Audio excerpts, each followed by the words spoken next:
So in this video, what we'll be doing is going through some of the work submitted to the Intro to Figure Construction course on Proco, and talk about some of the, relative to this pose, work submitted and areas that are showing some success, and then areas that maybe could get worked on a little bit. So first thing I might do with something like this, just to double check my lay-in, is kind of get that really loose or light proportion chart mapped out. And you don't have to completely adhere to it, but it's just my double check. So those are my 8 heads, and you could put the ground, wherever you want. Let's put it there 7.5. So in terms of including a gesture here, it's going to be my head size. And then, what I like to use for the back is the line here indicating for the base of the cranium. And then we'll kind of lift this top of the head up to point consistent with the model. And then I would see the jaw drop kind of back here. So it's pretty good shape. One thing that might help that is kind of tying that jaw under the bottom of the skull, just so it feels like there's a kind of relational overlap. And then from here, our gesture could be cervical, thoracic. I think you have a good angle to that shape for your rib cage. And I don't mind at all the way that you tackled your gesture. I'm going to go with this one since it was just more how I'm comfortable laying stuff in, especially when I'm going to do a lot of build up. So that's my stretch. And then thoracic, little lumbar line, and then pelvis. And then that's my pelvis line because I kind of see the weight over there. And I could do some wrapping lines if that helps to orient my 3-dimensional tilts, or at least how I'm thinking of them being summarized. And legs here, knee, and lower leg down. And then on this side, it's more passive or supporting. So I'll put that here, and then let's start to describe a bit of that foreshortening, or how that foreshortening is moving away. So we could even see that as like a big C or S curve. Up. So there's our foot. And then arm. So I'm going to, for the gesture of this raised arm on the back, I like to use the scapula. And then foreshortened again. So push the wrapping, and then hand. So that's step 1. Step 2, looking for those tilts and shapes. See, that's done nicely in yours. So we could put, kind of thinking about weight here, the degree to which that elevates this form, so it raises that side of the tilt. And then using this, kind of connecting these things back to our discussion of the technical components of drawing. Now that can be double as a major axis for my ellipse, which is the egg. So one thing here that might help is just kind of having that same proportion chart, because when I'm making my egg for the pelvis, I am trying to think about its proximity to this distance. So that gives me my 1 head tall by roughly 2 heads wide, which I, of course, have to guesstimate a little bit since it's not completely straight on. And then rib cage looks like it goes back this way, so that's its tilt, and that can double as its major axes. And then where do I think that form begins and ends? My rule of thumb here is that I almost always just make them touch. So I have that same issue where I'm prone to putting a little bit too much distance in between them. I think it's really normal. It's really common. It's hard to judge that. So instead of trying to get it precise, I just make them kind of kiss or become tangent, or just think about how they might roll or sit on top of one another. And then as I kind of finalize how I want this to be seen or look, I'm trying to judge the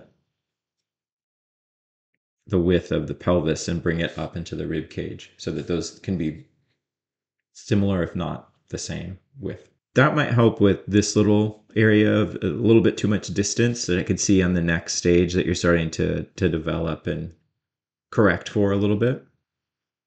So small thing that might help. And then following this, our next step was connecting or finding those connections. So I think that here, the only thing that might help a little bit, it's better in this one, is just getting more of a C and S.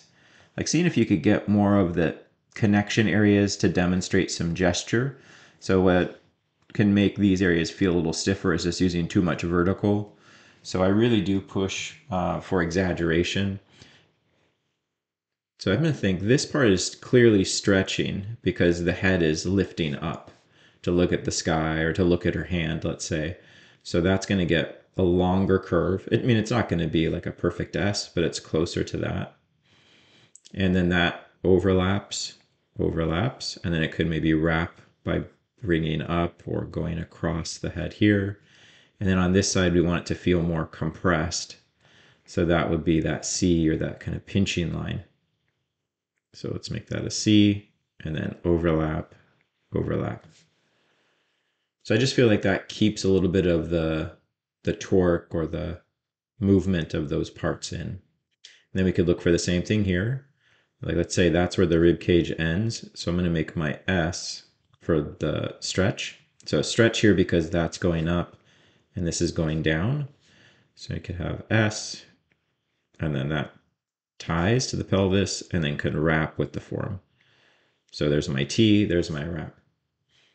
And you can see in terms of my line weight that every stage I just try to get a little bit darker.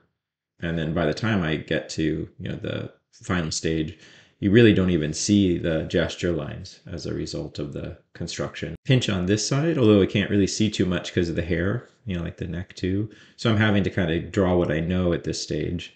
But let's say there's this kind of pinch, and then we'll bring that over. So that's just a small wrap. It doesn't have to be super exaggerated. And then for the next stage, so that's gesture, tilts, shapes, connections. Would next one be landmarks. You have a great demonstration of landmarks. The only thing I think needs to happen a little bit more is creating the landmark relative to the egg, right? So that you're describing the turn. So instead of this kind of being more central, if it's 3/4, I might want to suggest that this is closer to one side. So I know it's really hard to see because the hair's in the way, but I can tell just by the positioning that it's 3/4 or thereabouts. So as I bring these down, remember these all have to continue to be wrapping lines. So I move my spine this way. Kind of just isolating it to the egg. I'm not really thinking of it as a spine. Just think of it as a center line, right? So if that's the back straight on, it can even be kind of fun to play around with, using the same egg and then seeing what happens or how it's different if you start to push that center line toward one side. See if you can create that feel as if it's rotating or turning.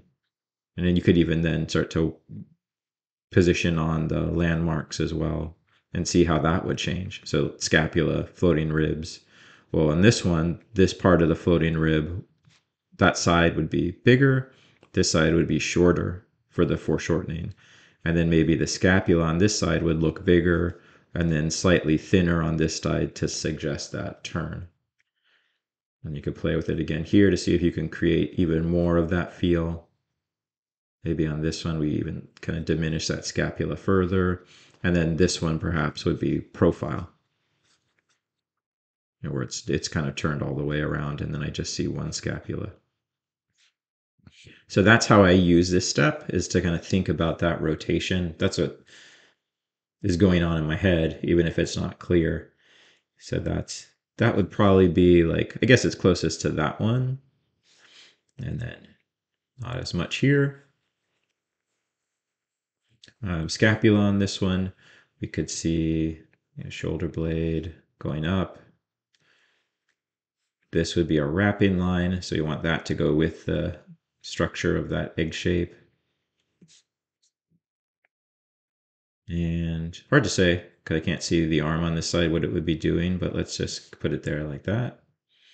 Then lumbar, and then great indication for your landmarks on the pelvis. Just do the same thing now. What would that look like if you start to turn it?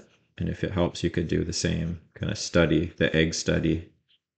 Straight on would be this.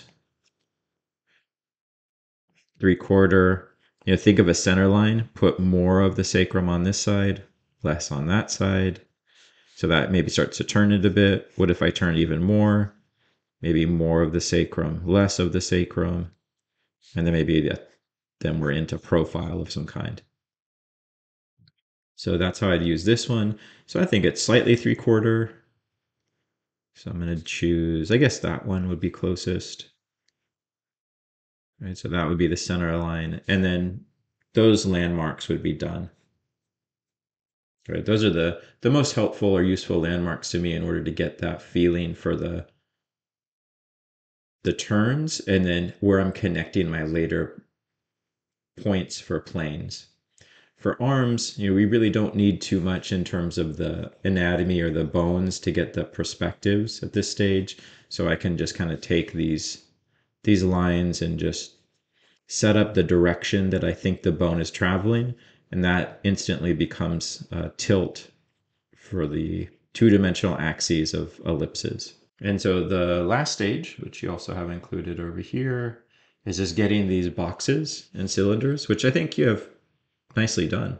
Like the boxes read, the only thing I would say for these is double check your like lines going in the same direction. So this one, we would work on this as a moment in the drawing with maybe those early box exercises. So I would double check these. You want all of those with lines going in the same direction. I think these just wobble a little bit. And then same with the height. So draw those three, make sure they're all parallel going in the same direction. And then these depths, I think, are pretty good. So if you ever notice there's any like subtle distortion in your box, it's probably because these lines are moving in different directions, and it'll just warp it a little bit. So we could see that maybe in the rib cage too. So see how these ones maybe go a little bit different. It's not the end of the world. You'll use that if it's 1 point more. But since this is 2 point, I would just come back to trying to connect these as all being parallel. So all of the width lines are parallel, height, depth to one another. Cylinder is actually really good though.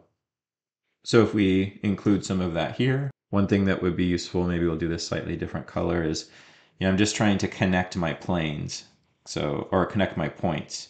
So floating rib across is width, that going up with the same direction as the tilt, which was this line in there, is my height, and I bring that to about the top of the scapula or seventh cervical vertebrae, and then the depth would go up and forward.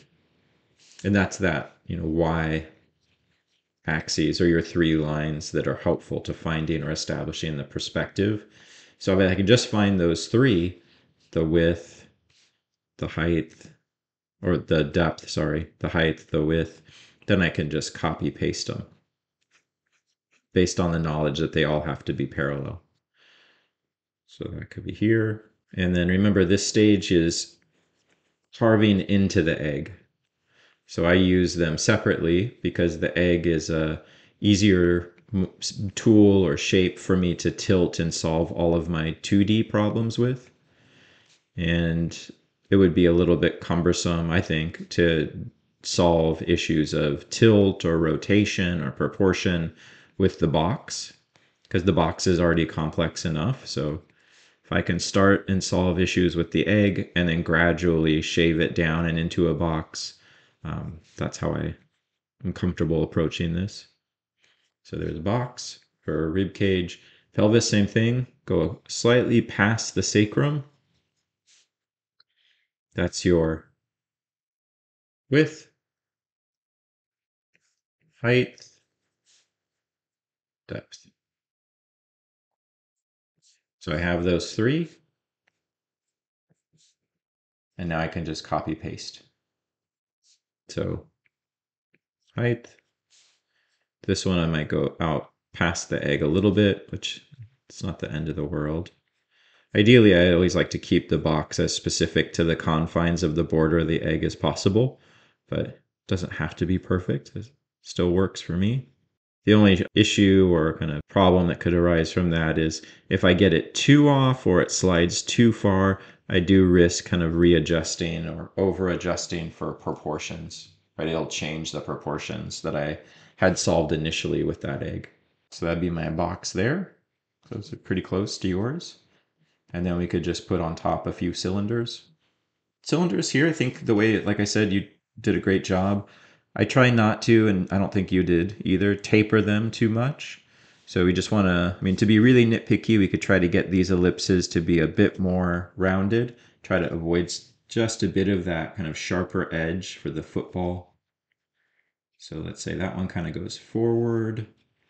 You can see I'm using the center tilt of the bone, that orange line that I drew in the landmark stage, just to guide the perspective of the cylinder. I got to do it on this one too. Now we want to foreshorten this a little bit more, so I'm going to open my ellipse. And then that would be the kind of perspective of that. Same thing, let's try one arm. Here's the perspective. Forward. So overall, really nice. You got all the steps. They're working. It looks like you understand them. So I think with anything new, it's just a matter of doing it until you kind of work the bugs out. And your bugs here are pretty minimal, right? Just kind of looking at sizing, making sure you're double checking for your landmarks as a feature of how you rotate or turn your figure, and then avoiding just minimal or nominal amounts of some distortion in your perspective. But otherwise, really nicely done.